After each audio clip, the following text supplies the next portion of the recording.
मुर्दा लोहे का औजार बनाने वाले हम, अपने आंसुओं को हथियार बनाने वाले हमको काकरोच समझते हैं कुछ सियासती हिक के, शायद वो भूल गए देश की सरकार बनाने हम। तो देश की सरकार बनाने वाले हम ही लोग होते हैं, हम ही लोग वोट डालते हैं। लेकिन इन लोगों के कानों पे जू इसलिए नहीं रह रही, ना पेपर लीक के बात करते हैं, ना उस पर चर्चा करते हैं। मन की बात चलती है लेकिन पेपर की चर्चा नहीं करते, पेपर विषय के लीक की चर्चा नहीं करते हैं।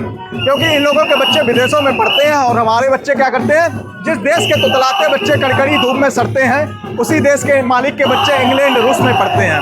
10-10 लाख महीना खर्चा तेरे सुकुमारों पर होता, यहाँ विदेश का बच्चा, यहाँ गरीब का बच्चा खड़िया चौपतिया को होता। सुना है विदेशों में तेरी अरबों की पूंजी भरी हुई, यहाँ किसान की थाली लुटिया तक भी धरी हुई। एक डॉक्टर बनने का सपना हर कोई देखता है, जिसमें किसान देखता है, गांव का किसान, खेती करने वाला, मजदूरी करने वाला। ये लोग क्या करते हैं, अपनी फसल उगाते हैं और उसके बाद क्या करते हैं, इनके सिर्फ छोटे सपने होते हैं कि उस राशन से अपना घर चलाएंगे और बची हुई से अपने लोन चुकाएंगे, बच्चे को पढ़ाएंगे नीट के लिए। जब आप नीट के पेपर को बार बार लीक कर देंगे, आप उस बच्चे से क्या उम्मीद करते हैं जो 12वीं की परीक्षा पास किया हो, उसका मेंटल स्टेबिलिटी कहाँ तक होगी। कहाँ से आए आप? मैं चित्रकूट से आया हूँ जी। हाँ, मैं इसीलिए आया हूँ कि एग्जाम नीट पेपर की लीक पे बात हो या किसी तरह की बात हो। लग रहा है कि वाकई ये शिक्षा की बात हो रही है, मैंने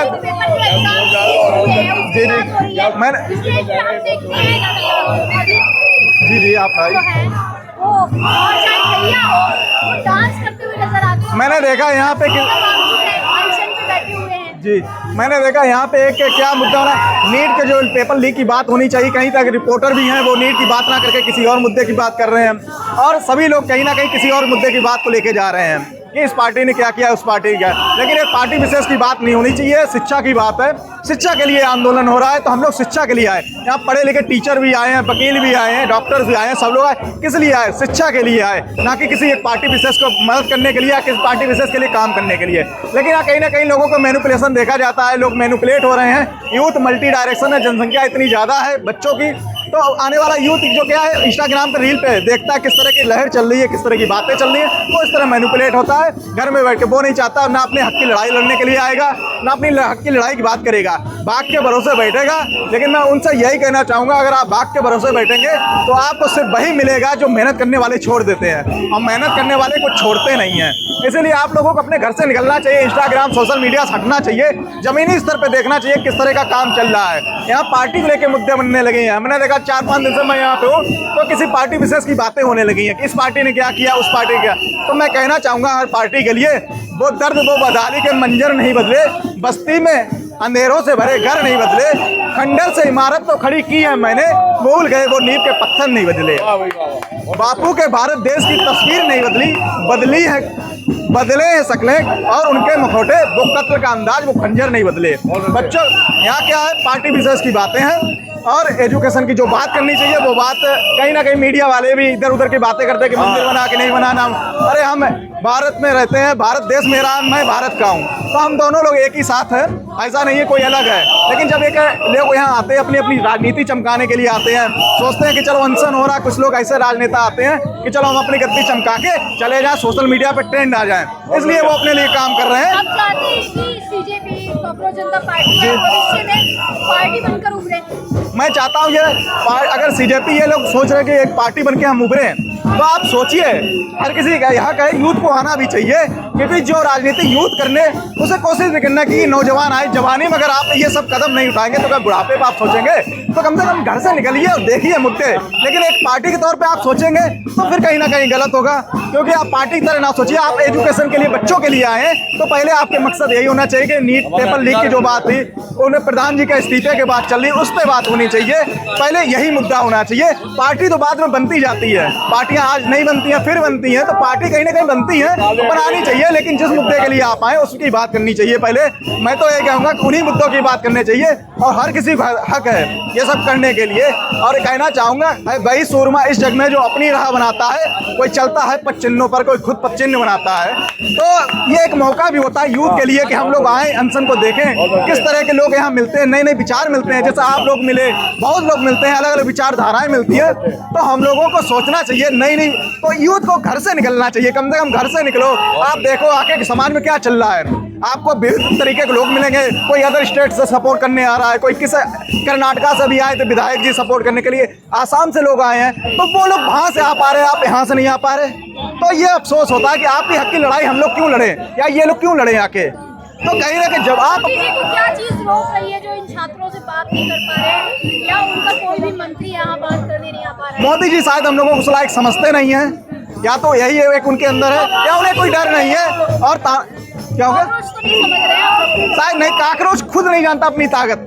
बात ये ना, वो जब समझे जब हम लोग अपनी ताकत समझे। यहाँ का यूथ नहीं आ रहा है, यहाँ के स्टूडेंट नहीं आ रहे जिनके लिए नीट के एग्जाम, वो कितने आ गए स्टूडेंट यहाँ पे। वो घर में बैठ के इंस्टाग्राम पे ट्विटर पे गर्मी में देख रहे हैं, रील को स्क्रॉल कर रहे हैं, लाइक कमेंट कर रहे हैं, बस वहीं से चल रहा है। सवाल तो ये भी खड़ा हो रहा है कि कई लोग सवाल ये भी कर रहे हैं, जहाँ अभिजीत दीप के साथ मिलियंस में जनता जुड़ी थी, वो मिलियंस में यहाँ दिख नहीं रही है। वो दिख 100 लोगों में सिमट जा रही है, ऐसा क्यों? देखिए, हर किसी का एक स्टारडम आता है। मुझे तो ऐसा ही लगता है, जैसा मैं जानता हूँ, जितना मैं सोच पा रहा हूँ, हर किसी का एक स्टारडम आता है। वो स्टारडम मेंटेन करना बड़ी बात होती है। आपके पास वो वक्तव्य नहीं है, आपके पास बात करने वाले लोग नहीं है, या आप एक IT सेल के हैं, एक एजुकेशन पढ़े लिखे हैं, आप नेता नहीं हैं। कभी आपने देखा है DM सांसद से ज़्यादा बड़ा हो जाए? नेता के पास वो पावर रहता है, वो मैनिपुलेट कर लेता है लोगों को, वो पावर इनके पास नहीं है। नेता बनना कठिन काम है, बहुत कठिन काम है इस देश के लिए। आप एक DM से कह दीजिए 10 लोग इकट्ठा कर ले, नहीं कर पाएगा। लेकिन आप एक किसी नेता से कह दीजिए, चाहे सभासद हो, कुछ भी हो, वो 100 लोग ले आएगा तुरंत। एक दिन के 1 घंटे का टाइम देंगे, आपको लेके चला आएगा। उसके पास वो मैनिपुलेशन की पावर रहती है। ये पढ़ने लिखने वाले हुए DM को अग्रेशन आ जाएगा, गुस्सा से बात नहीं कर पाएगा, झूठे वादा नहीं कर पाएगा, वो जो बोलेगा उसमें विचार नहीं कर पाएगा। तो कहीं ना कहीं इस चीज़ की कमी देखी है मैंने। जो बोलने के तरीके हैं, वक्तव्य, लोगों को अपने पास बुलाने के तरीके हैं, किस मुद्दे पे बात करें। कभी कभार मैंने देखा कि लोगों के अंदर भटकाव हो जा रहा है, किस मुद्दे पे आए हैं और मुद्दा कोई और चलने लगा। एजुकेशन के लिए आए, एजुकेशन से हट जाती हैं चीज़ें, फिर फ्लो में कहीं और चली जाती हैं। आप अगर नीट के लिए आए तो मुद्दा वही रखिए, तो बच्चे भी सोचे कि ठीक है। यहाँ दिन पर दिन मुद्दे भी चेंज हो जाते हैं कभी ना कभी, और मीडिया इसमें बहुत अहम रोल भी प्ले करते हैं। मैंने देखा कि राम मंदिर नहीं बन रहा, वो नहीं, तो इस तरह की बातें जब पूछते हैं तो थोड़ा awkward लगता है कि मैं इसलिए नहीं आया हूँ। मैं भारत के लिए हूँ, भारत देश मेरा है, मैं देश का हूँ। जिस हिसाब से लोग जुड़ रहे हैं, शायद वीडियो देख के कहीं ना कहीं कुछ चीज़ें मैनिपुलेट करें, बच्चे देखें, सीखें कि आप भी आइए। तो ये चीज़ें अभी लगता है कंटिन्यू चलेंगी। लेकिन यही है कि जब अगर सुनवाई नहीं होगी, तो सोनम वांगचुक जो सर हैं, उन्होंने देश को आय स्तूप दिए, ना जाने कितनी कितनी धरोहरें दी, शिक्षा क्षेत्र में किया, उधर क्या मैग्नेस अवार्ड, जो बहुत रेयर अवार्ड होता है, उसको भी उन्होंने प्राप्त किया। अब वो हमेशा आंदोलन के लिए तैयार रहते हैं बच्चों के लिए, लेकिन बच्चों को नहीं समझ में आता है, क्योंकि यहाँ का बच्चा इंस्टाग्राम में फंसा हुआ है, रील्स में फंसा हुआ है, वो मुख्य धारा से। और मैं सरकार से भी ये कहना चाहूँगा कि जैसे मैं डॉक्टर हूँ और भी डॉक्टर्स हैं, अगर आप एजुकेशन डिपार्टमेंट को सम्मान नहीं देंगे, आप अगर एजुकेशन डॉक्टर हो गए, इंजीनियर हो गए, इन सबकी अगर रिस्पेक्ट नहीं कराएंगे और आप उनको पेमेंट स्केल भी नहीं देंगे, अगर आपकी कमाई यूट्यूब से ज़्यादा हो रही है, इंस्टाग्राम से, तो वही बनाएंगे ना। तो मैं क्यों पढ़ूंगा, कोई क्यों पढ़ेगा, डॉक्टर क्यों बनना चाहेगा, और कोई अपने बच्चों को भी गार्जियन क्यों चाहेगा मेरा बच्चा डॉक्टर बने। तो कहीं ना कहीं उनकी रिस्पेक्ट, मैंने देखा सोशल मीडिया इन्फ्लुएंसर अगर आ जाता है तो हमारे यहाँ के नेता भी एकदम बुला लेते, यूथ भी पागल हो जाता है। लेकिन डॉक्टर इंजीनियर के पीछे कोई नहीं जाता, उन्हें मारने के लिए आते हैं, कहीं ना कहीं ह्यूमिलेट करने के लिए आते हैं। तो ये चीज़ें थोड़ी बदलाव की तरफ लानी चाहिए। एजुकेशन हमेशा ऊपर रखना चाहिए, वही जरूरी है। देखिए, आप पैसा कमा लेंगे, लेकिन शिक्षा आपको जीने का तरीका बताती है, किस तरह आपको लाइफ स्टाइल जीने, किस तरह जीना, ये एजुकेशन से आता है। और आप पैसा कमाने के लिए तो आप देखिए कोई ना कोई हर किसी अपना पेट पाल ही रहा है और चला रहा है। तो मैं यही कहूँगा, ये सब चीज़ें जो कर रहे हैं अच्छी चीज़ें करिए, लेकिन इसको उसी वे में रखिए। आप उभरते हुए चेहरा बनने के लिए ना सोचे कि मैं एक चमक लेके जाऊं। यहाँ से जो राजनेता आ रहे हैं वो अपनी चमक चमकाने के लिए आ रहे हैं, राजनीति चमकाने के लिए। इलेक्शन भी, यूपी में भी इलेक्शन है, तो हर जगह के नेता आ रहे हैं, वो कहीं ना कहीं अपनी चमक बढ़ाने के लिए आ रहे हैं। बाकी उन्हें कोई, हमें दिल से जो लगा कि कोई इंटरेस्ट नहीं है। बाकी जिस तरह का चल रहा है वो चलेगा। इसका बलि का मोहरा या तो सोनम वांगचुक सर को बना देंगे, या कुछ लोग यूथ बनेंगे जो स्टेज पे परफॉर्म कर रहे हैं, अपनी चीज़ें बता रहे हैं। बाकी किसी पे यहाँ इफेक्ट नहीं पड़ता, क्योंकि मुर्दा समाज है, यहाँ का यूथ मुर्दा हो चुका है, वो रील्स इंस्टाग्राम में इतना खो चुका है। मैं तो देखता हूँ सबके पागल।